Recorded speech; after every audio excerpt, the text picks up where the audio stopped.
All right, YouTube, we got a round 3 recap for you of Operation Krautslaughter. Madman has been doing these, but again, he has been diverted to a family vacation, and I am filling in for him for his turns and these recaps, as that is the natural order of things. Since his turns are at the end of the turn order. Jabshire just went ahead and did his first Republic of China turn, so I'm good to go ahead and do the recap for round 3. As is my usual tradition, here is the Boneyard dish with the casualties from this round. Now,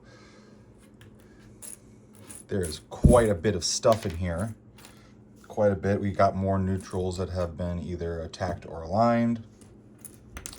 We got a minefield got destroyed, and the German Kriegsmarine, the bulk of it, off the coast of the mainland, got destroyed by the British, who lost a few naval units in the process. It's a shame that I did not do a recap for the previous round, because oh boy, we had just a ton of units. This thing was full. We had a gigantic battles over here in Poland between the Germans, the Austrians, the Russians, and then just chaos everywhere. A lot of stuff. But anyway, that doesn't matter. What matters is this round. So here we go. Let's go do the usual, try to be in turn order of powers in terms of what each power did on this round. So on this round, Austria-Hungary took back Tyrol and Dalmatia from the Italians. They've had to divert their focus over here to deal with Italy. They have not gotten the Balkans point yet. They are one territory short. They got to get either Albania or Greece in order to get the Balkans point, but also to give themselves a national objective too. They also freed up. There was one Russian contesting Poland. There was one Russian contesting Poland. The Austrians were able to knock that out, and consequently, that freed up the Germans to be able to move elsewhere. So the Austrians control Poland and also snag the minor city of Warsaw. The Austrians also, I guess they had a kind of pretty busy round. They took Romania and they took Galicia, which each had, if I'm remembering correctly, they each had one unit. Yeah, they each had one unit and one Russian infantry apiece in each of those. On to Russia. Russia, from the previous rounds, like I was saying, is in a bit of a bind, having lost a staggering number of their units in Poland. So the end may be near for Russia. But I think enough time, I think they've been able to buy themselves just enough time to fend off the revolution enough so they can at least build the, hopefully at least complete the Trans-Siberian Railway, which they just got to do one more for that. Anyway. Let's see. The Russians had contested the Germans. Lithuania was already contested. They attempted to try to take Lithuania back.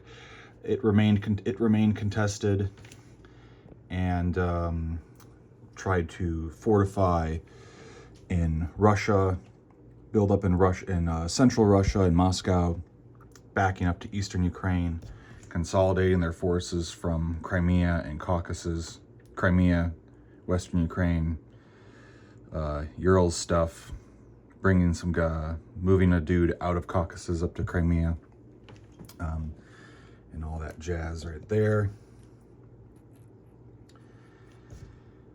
And just trying to stave off the inevitable, because the thing is with Russia that you gotta be really careful about when you play Russia, is that if you drain yourself completely, once the armistice is offered to the Central Powers, they could easily just refuse the armistice and keep fighting for more points and more points and money up there. So you got to be careful with Russia. You can't drain yourself completely. The Central Powers could always refuse the armistice. So you got to try to make it at least, appealing for them to accept the armistice if Russia's going to go down. So that is the bind that I am in. Additionally, we have the Far East units gradually making their way over here. What else? Okay, that basically covers what happened with Russia. Germany had been stalled on the Western Front a bit. All of this, here, let me go over here. All of this business on this task force marker here is in Belgium here. So all of this insane amount of stuff in Belgium.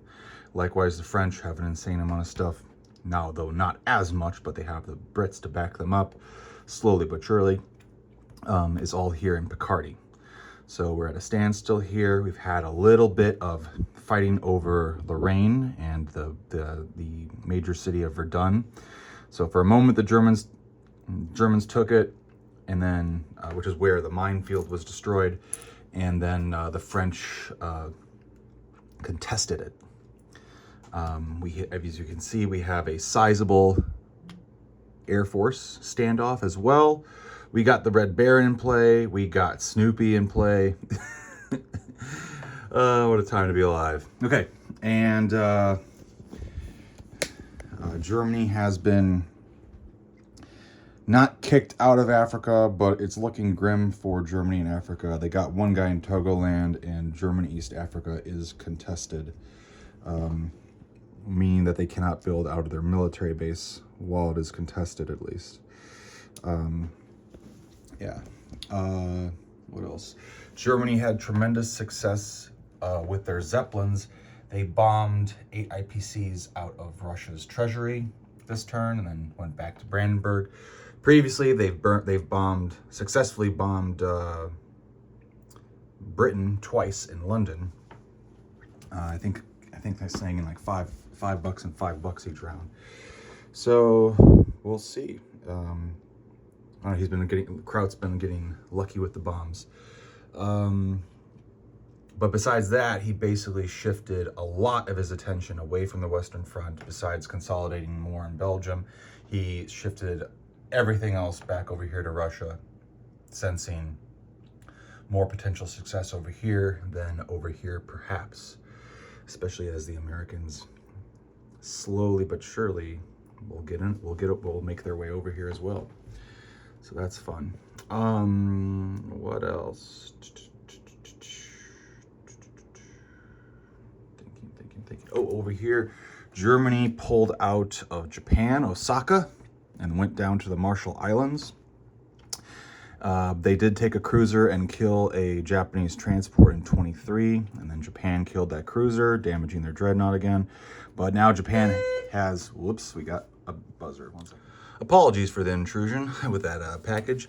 Had to stop the video and answer the door for the package before my dog went nuts. So anyway, with that out of the way, now resuming.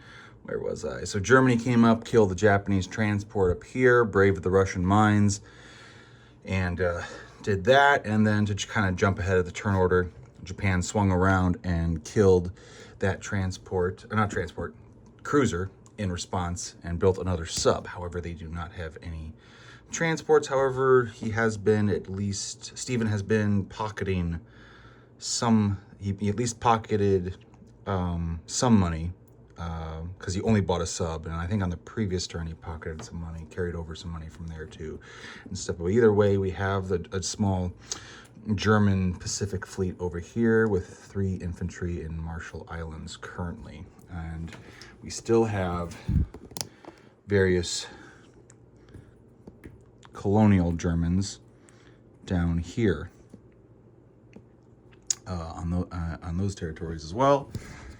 And it's possible, not saying definite, but it's possible that Chile might get involved. Well, no, Chile will get involved because, well, I'll come to that, but I'll get to that when I get to the U.S.'s turn.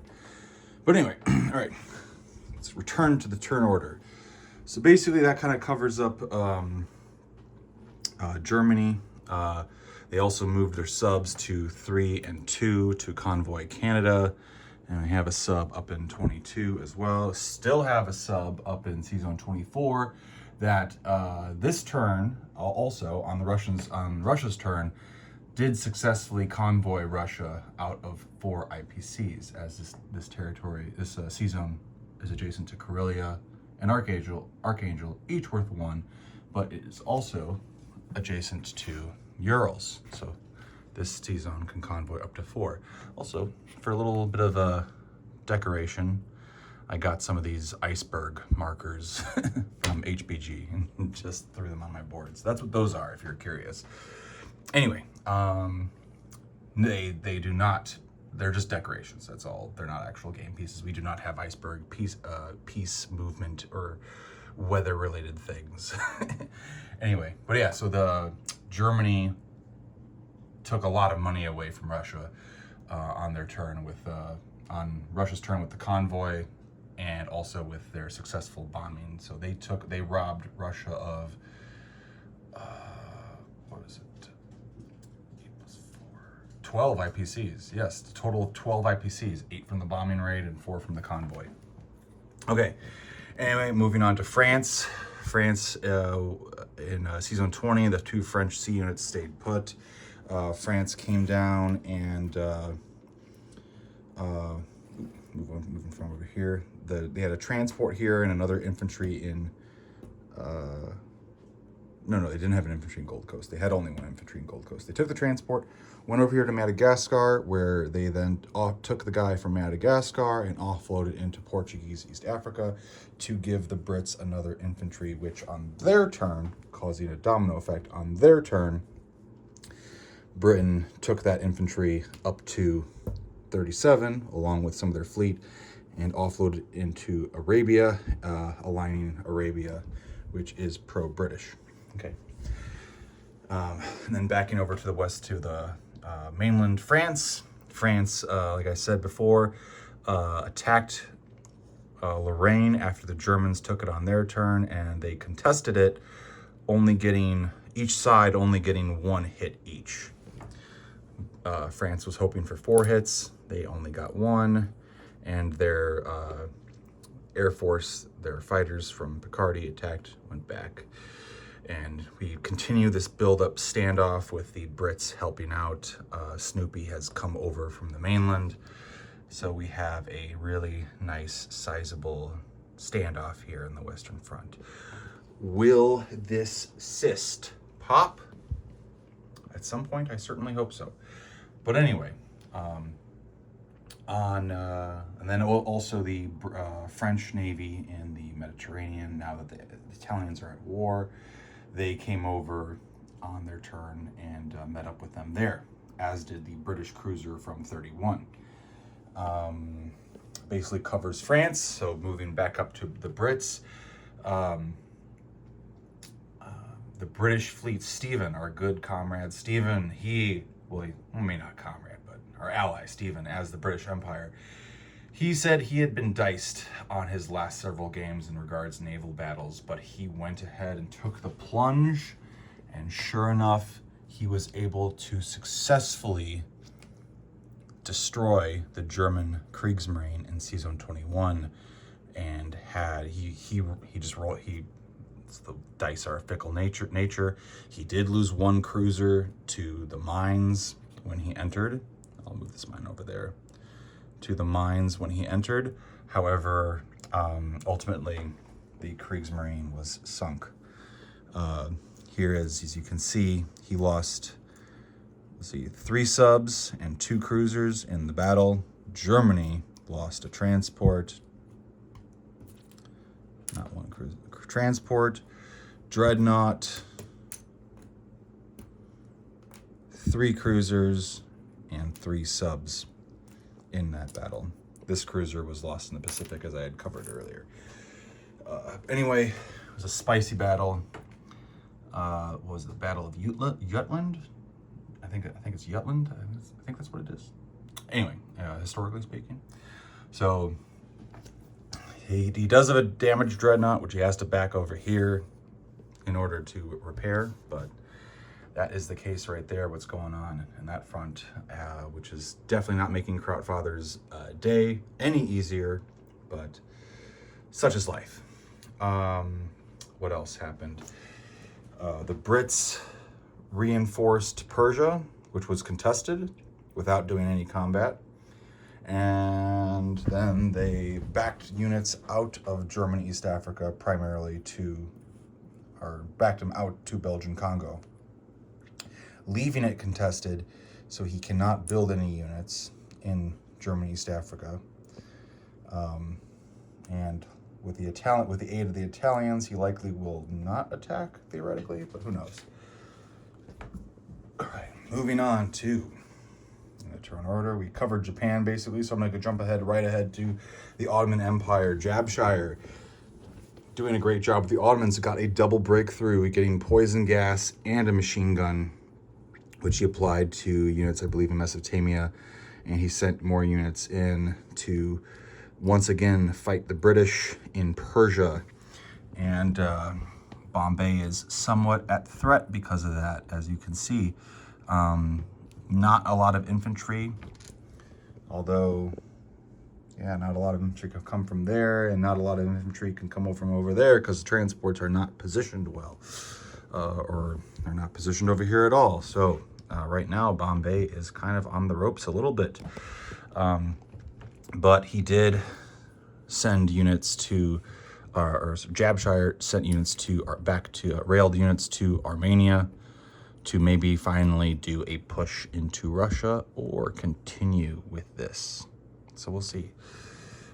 He also previously, Jabshire had taken control of Egypt, but opted to back out of it. And then on Italy's turn, as you can see, they just waltzed right in there. He didn't even leave a unit there to fight. He just completely backed out of it. So a very interesting choice there.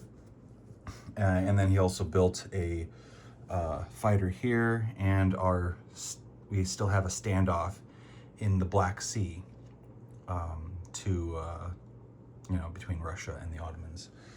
But that's what's going on there. And yeah, then on Italy's turn, I substituted for Italy. This time, Italy, U.S., and the Empire of China, because Madman is on a trip with his family right now. Italy